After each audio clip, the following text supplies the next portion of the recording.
The Nifty is opening about 49 points lower. From the day's low, we managed to recover close to about 70 points on the Nifty. So right now, as we speak, we're down about 0.5%. It's a market which is very resilient over the last couple of months. You've thrown everything at it, inflation, recession, whatever. Today, even Putin, and nothing seems to sort of worry the market. The Nifty is going home with almost 100-point cut. The Bank Nifty down 260.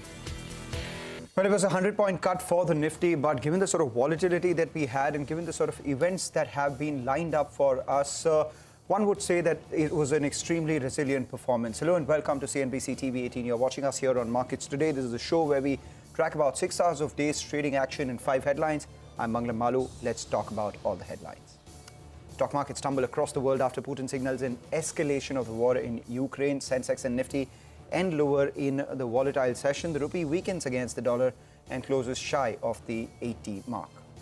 M&M buys out over 17% stake in Swaraj Engines from Kirloskar Industries to make it a subsidiary. The move is a win-win for all businesses.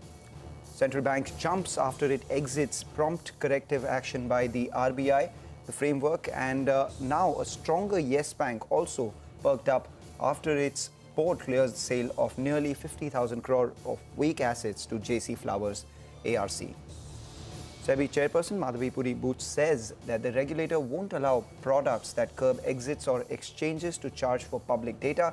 Also adds Sebi is open to innovations like algo trading, but the process must be transparent. Triveni Turbines tells CNBC-TV18 that marquee investors along with the promoters have bought near 22% stake from the associate Triveni Engineering as a part of group reorganization. Stock perks up. And let's tell you what we have for you on the show today. It's a packed show. In Market Opinion, we have Jamie Dimon, who's the chairman and CEO of JP Morgan Chase. And in Big Corporate Voices, we have Rajiv Rajgopal, the MD of AkzoNobel, another stock that did well in today's trading session as the management talked big about the margins and market share. With that, let's talk about the stock market itself. That was under pressure. It was a volatile trading session. So across the world, there was weakness as Vladimir Putin signaled an escalation of the war in Ukraine. Investors are also awaiting the key US Fed decision later tonight, where nearly 75 basis points price hike or rate hike has been priced in already, with an outside chance of about 100 basis points as well. The Nifty slipped over almost 100 points in today's trading session, snapping a 2-day gaining run. Banks and mid-caps also closed in the red. We have Anuj Singhal joining in with the market wrap. Well, the market was a bit nervous today. A couple of events which sort of scared the market. First was this aggressive speech from Russian President Vladimir Putin in the morning. That sort of rattled the global market. And of course, ahead of the Fed event, the market was a bit nervous. Even though 75 basis point rate hike is factored in, the market's worried, what if it could be 100? Anecdotally, though, the markets normally move up after the Fed meet. So let's see how things move up. In terms of individual names, the Adani Group was under serious selling pressure today. Adani Ports from the index was down quite a bit. Adani Enterprises and the recent acquisitions, Ambuja and ACC, both were down, where, of course, there was pledge of equity. In terms of other stocks, we had Shree Cement, IndusInd Bank, Larsen & Toubro, Bharti, Tata Motors, and then the IT biggies, TCS and Infosys, both very close to 52-week lows. On the upside, it was the FMCG pack. ITC did well, Lever was doing well, and Britannia was the other stock which had some gains. As I said, tomorrow we'll react to the Fed outcome and tomorrow's expiry as well, so could be a very interesting day. Could be a very interesting day indeed. Anuj, the big newsmaker of this evening, however, the world's biggest bankers, one of the world's biggest bankers, is warning of a recession but is upbeat about India's prospects. And that's exactly how the markets have behaved as well. We've kind of decoupled from the global markets right now, outperforming at every given opportunity. Jamie Dimon spoke with CNBC-TV18, Shireen Bhan, during the company's India Investor Summit. Dimon pretty much ruled out the prospects of a soft landing for the US economy and said a mild recession or a hard recession are actually the only likely scenarios. One thing I could project with certainty is volatility in the markets. And because you can't have all this turbulence, this is going to go on for a while, yet you don't know where rates are going to change. The dollar is very strong. America is still strong. Is it going to be a recession? What's the real effect of QT and getting rid of negative rates? Europe is probably going to recession. that creates huge amounts of volatility. And unfortunately, that kind of volatility, I mean, you look at emerging markets and the strong dollar, you have to go country by country. You have people like America who want to be your ally and partner in many more ways. And then I think you have a little bit of a gift. This is not, what I'm about to say is not anti-Chinese, but as every nation looks at, and every company looks at supply chains, they're going to have to diversify more. And a lot of people say China isn't as secure a supply chain and therefore have to move manufacturing to somewhere. And I think India could be a huge beneficiary of that. Absolutely, you should ask it, you should fight for it. And I can't get involved in that because research is independent. So by law, but if I was India, I absolutely want to be part of it. And if I didn't get in, I'd ask why. And then I try to accomplish those things, get in.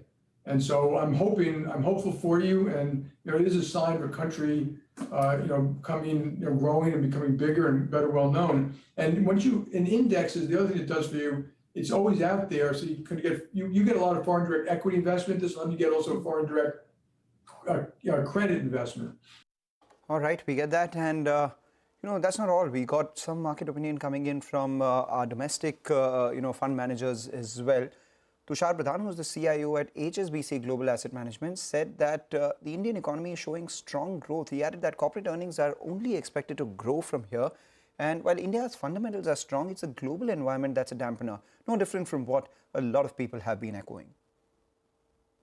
We continue to remain a domestic-focused economy.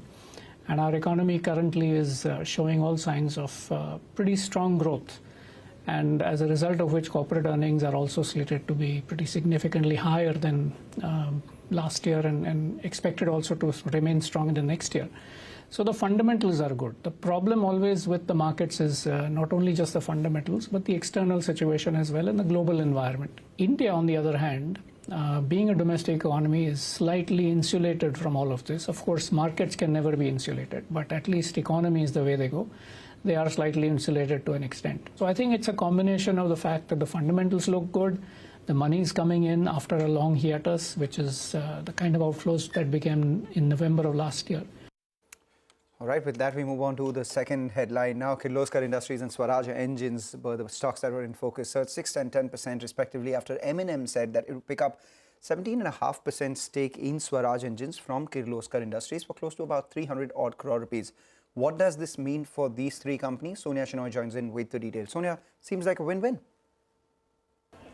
So let me start with Swaraj Engines, right? Because that's the stock that's moving quite a bit. It's up 12% right now. It's hit a 52-week high. As you rightly pointed out, M&M already owns stake in Swaraj Engines, but now it has bought an additional 17.4% stake from Kirloskar Industries for 296 crores. Now with this, Swaraj Engines becomes a subsidiary of M&M. And hence M&M gets complete control of Swaraj Engines, which is a big positive for the company. In any case, Swaraj Engines, as we know, was supplying engines to the farm equipment business for M&M, so for the tractors. And the company has done very well in the past. In fact, the revenues were up 15% just in FY22. And the last 3 years, the revenues for the company have improved substantially. Now that M&M will have complete control over the management, etc., it is a big positive for Swaraj Engines. Let's move on to Kirloskar Industries. Now, Kirloskar Industries is the holding company of the Kirloskar Group. They will get 296 crores for selling the 14.7% stake to M&M, and they'll get about 300 crores on a market cap of 1,600 crores. There's also a holding company discount that Kirloskar Industries is trading with. So that's the reason why that stock is up. Now, for M&M has been making all the right noises as far as consolidating their business is concerned. Their focus is on the core business, both auto as well as the farm equipment space, and they're looking to get rid of all their legacy businesses, even unlock more value for shareholders. Now, with this increase in Swaraj Engine stake, it gives M&M more control over the management. They have focused on growing the farm equipment business, not just on the top line, but reinventing the cost structure as well. In the quarter gone by, as per the latest data, they've gained about 1% market share in the farm equipment business. They had the highest domestic volumes of 112,000 units in quarter one, and the volumes itself went up about 18% on a year-on-year basis. indices. Also, M&M is very hopeful about a 7 to 8% compounded growth for the tractor industry over the next 7 years, and they're taking all the right steps in order to not just grow the top line but also come out with an efficient cost structure. Hence, it's a win-win for all three companies that are in focus today. A win-win indeed. Let's move on to the third headline then. Yes Bank gained over 2% after the bank's board cleared the sale of its 48,000 crore rupee of weak assets to JC Flowers Asset Reconstruction Company. Ritu Singh joins in with the detail. Ritu, it's a CNBC TV18 news break that has now gotten confirmed.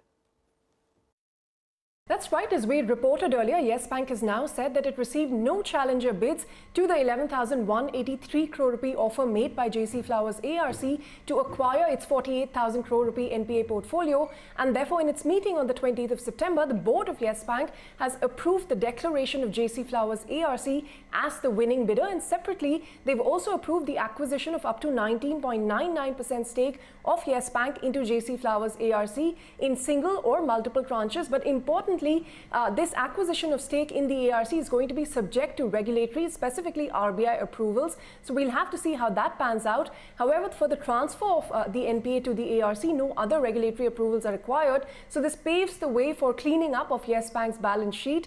In another important development, Yes Bank said that the Reserve Bank of India has approved the appointment of R. Gandhi as the chairman of Yes Bank for a period of 3 years. Remember, R. Gandhi, who was a former RBI deputy governor, was also on the board of Yes Bank for 2 years during the period of reconstruction of the bank. And now with the newly appointed 9-member board, R. Gandhi is set to take over as the chairman for the next 3 years. All right, moving on from one bank to the other one. This one is the state-run Central Bank of India, surged by over 6% in trade today. This after the RBI removed the bank from its prompt corrective action framework. Post this move, now the bank, remember, can operate without any restrictions. This allows it to also open more branches and grow their loan book. We spoke with M.V. Rao, the MD and CEO of the Central Bank of India, and he told CNBC TV18 that the asset quality will improve. The gross margins, or rather the gross NPAs, will fall drastically below that 10% mark in the coming quarters as well. Let's hear him out. We will be coming out of the PCA because the measures what we have taken, and we know that it is only a matter of time, and also the confidence what regulator will be getting on our activities. That's why we have factored all these things when we have given this projection. I tell you, our gross NPA will be drastically coming down. The slippages what we are envisioning for the quarter of September will be around 1, not more than that. We have given the graded gliding path where from 3.93 we will be touching around 3.6, 3.55. In that range we have given. All right, with that, we'll take a short break. But before we go, here's some more market opinion that we got today. India market had been following very closely the S&P 500. And in fact, this was true of all EM Asia ex-China markets, very closely following the S&P 500. Since early August or mid-August, we've started to see that kind of diverge, but India has held up much better than the rest of the other markets, including the S&P. And typically, this sort of divergence wouldn't tend to last. So I would expect some catch-up there. We still like the financials, we still like the materials, energy companies, including in India, and we do think that that's probably going to be a place which does well over the next 12 months or so. But over a longer term, when you talk about 5-10 years, right, obviously these disruption areas become very important. India has seen a large amount of VC interest over the last 5 years, and eventually those companies will come into the stock market, and that will, peak retail interest as we go forward as well. Welcome back. You're watching us here on Markets Today. Let's talk about the fourth headline for the day then. Sebi chairperson says that the regulator won't allow products that curb exits or exchanges to charge for public data. In fact, she said that the Sebi is open to innovations like algorithmic trading, but the process must be transparent. Let's hear out Madhavi Puri-Bhuj. If the regulator senses that there is inadequate disclosure, then the question is the investor being misled? This is a little bit more aggressive form of the same issue. Is the investor being conned? If your business model is going to rely on a black box which is not open to sunlight for disinfecting, if it is not capable of being validated and audited, and your claims cannot be audited and validated, it cannot be permitted. a business model which relies on the assumption that once the customer is in, it's very hard for him to get out, we don't like it. That's the word coming in, loud and clear from the new Sebi chairperson. But let's move on to the last but not the least important headline of the day. A bunch of stocks were in focus. Triveni Turbine being one of them, gained over 1% as nearly 22% equity changed hands in a block deal. Promoters bought 10% stake, and Vivek Iyer is here with all the details. Vivek. There was renewed buying interest, and there was quite a bit of chatter as far as the stake of Triveni Engineering in Triveni Turbine was concerned. So at the end of the June quarter, Triveni Engineering held almost 21.85% stake, and the company had said that they had decided to divest the entire stake. So today, along expected lines, the entire 21.85% stake held by Triveni Engineering in Triveni Turbines has been divested. Now, out of that, 10% stake was bought by the promoters of Triveni Turbines. And very interestingly, the remainder of the stake, we had the management of Triveni Turbines tell us that very strong interest was seen. And in fact, sovereign wealth funds, both from Singapore and Abu Dhabi, as well as very large Indian mutual funds had participated. Going forward, they did mention that there could be more inter-se promoters transfers happening, so that the entire alignment of the management of Triveni Engineering and Triveni Turbines would be along the lines that the management has alluded to. All right, Vivek, thank you for that. Sticking with the stocks which are in the news, KPIT Technologies was also in focus, rallied over 4% after the company assured, or rather acquired, a European-based company, technical engineering company, for about $80 million. Rima joins in with the contours of the deal. Thanks so much for that. So KPIT Tech has made an acquisition of an EU-based automotive company called Technica Group. They will be paying 80 million euros for this acquisition. Over and above that, there is about a maximum of 30 million euros earmarked for earnouts over the next 2.5 years. The acquired company had revenues of 43 million euros, which roughly means that it can add about 10 to 11% of KPIT's annual revenues once fully consolidated. The acquired company also had EBITDA margins of 20%, so slightly more than where KPIT's current margins are. And the management has said the acquisition will be EPS accretive from day one. The acquisition will be closed in October of this year, which means in FY23, KPIT Tech will get the benefit of 5 months of consolidation of this acquisition. So it should boost the company's FY23 guidance, which stands at 18 to 21% in top line volume growth of 25%, as well as margins of 18 to 19%. So let's see what the company has to say about the updated guidance for FY23 post this acquisition. All right, Rima, thanks a lot for that. The other stock on our radar was SpiceJet. Continues to decline as problems continue for SpiceJet as well. And this one, the most recent one, is the cost-cutting measures that the company has announced by sending 80-plus pilots on a leave without pay. Sonia joins in with more. Sonia. Well, thanks a lot for that. SpiceJet has been under a lot of pressure because the company is going through a severe balance sheet crisis. We've been reporting this for the last several months, and the latest is that 80 pilots have been put on a leave without pay for the next 3 months. Now, the management does say that this is in order to bring down costs. Remember, the company was looking to raise funds for the last many days, but on the recapitalization front, nothing has fructified. If you look at the trajectory for SpiceJet, right, in the last 5 years, the losses have steepened significantly. In FY22 itself, SpiceJet saw a loss of around 1,722 crores in the full year.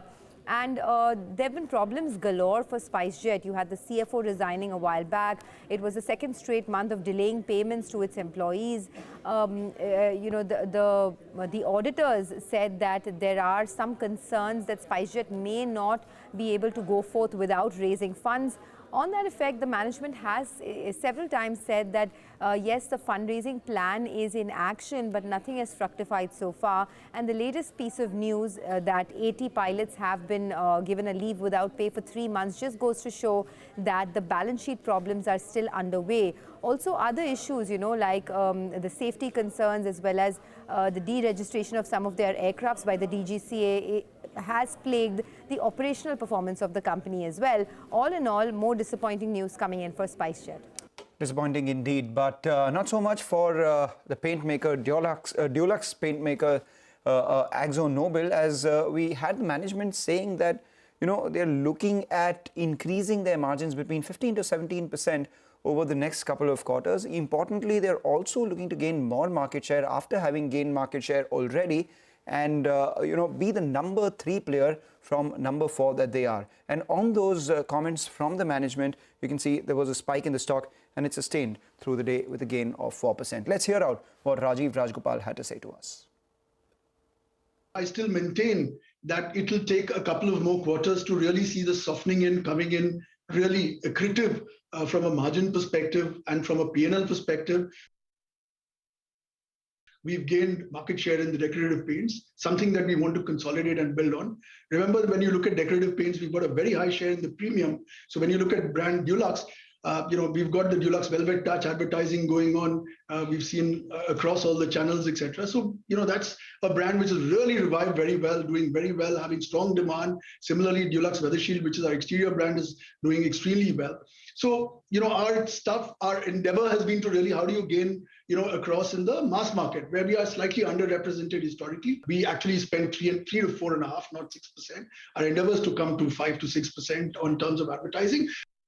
All right, with that, it's a wrap on this edition of Markets Today. Thank you so much for watching. Stay tuned to CNBC TV18.